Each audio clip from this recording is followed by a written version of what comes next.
Ang programang ito ay rated SPG. Striktong patnubay at gabay ng magulang ang kailangan. Maaaring may masiselang tema, lengguwahe, karahasan, sexual, horror o droga na hindi angkop sa mga bata. Kuya, tulungan mo ako! Paano po kayo? Mas may tao si Doc Carlos. Maniwala ka sa akin, sinasaktan niya ako, kinidnap niya ako.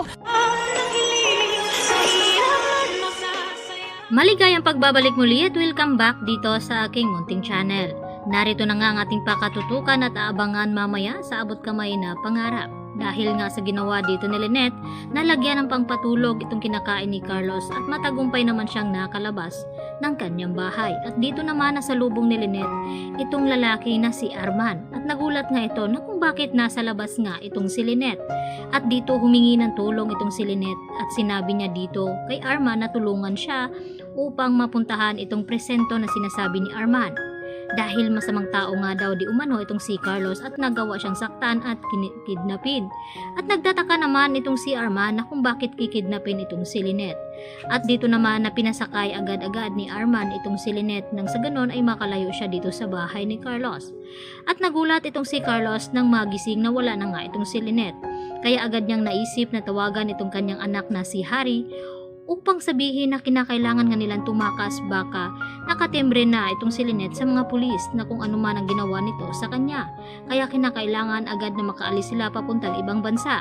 At nagulat itong si Harry na tama nga itong sina Annalyn at sila Chang Susan na mga pinharatang dito na isang kriminal nga itong si Carlos. At habang kausap ni Harry itong kanyang ama ay narinig naman ito ni Annalyn. At dito agad-agad na lumapit itong si Annalyn kay Harry at inagaw itong cellphone at tinanong kung nasaan nga itong kanyang ina. At kung inusinti nga daw itong si Carlos ay sana nagpakita siya dito sa Eastridge Hospital.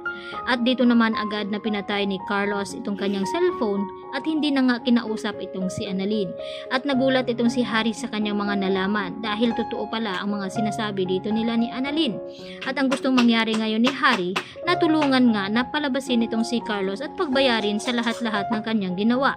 Sa kabilang banda, kinausap naman ng masinsina ni Doc Lyndon Javier itong si Zoe upang sabihin kung nasaan nga itong si Carlos dahil alam niya na may alam itong si Zoe kung saan nga nagtatago ito. At dito naman na dinideny ni Zoe na wala daw siyang alam at hindi din daw niya makausap itong si Carlos. At nagbanta naman itong si Doc Lyndon na kung hindi magsasalita itong si Zoe ay mapipilitan siyang sabihin ang kanyang sikreto. At dito umiyak itong si Zoe at nagmakaawa kay Doc Lyndon Javier na sana wag naman daw sirain ang kanyang buhay dahil ang kanyang mga magulang ay isang broken family at ito nga, nagiging vote criminal nga ang mga ito. At dito naman na sinabi ni Doc Lyndon na awang-awa na nga daw siya dito kay Annalyn at nag-aalala na rin siya dito nga kay Lynette na kung baka nasaktan na nga ito ni Carlos Benitez. Samantala, dito naman na lumapit itong si Chang Susan kay Annalyn at binantaan ito na sinabi kay Annalyn na wag nang asahan itong si Harry dahil alam niya na kakampihan niya pa rin itong kanyang ama dahil kung ano daw ang puno ay ganon din ang bunga. Kaya agad na tila na dismaya itong si Annalyn na kung bakit hindi naniniwala pa rin sa kanya itong si Harry.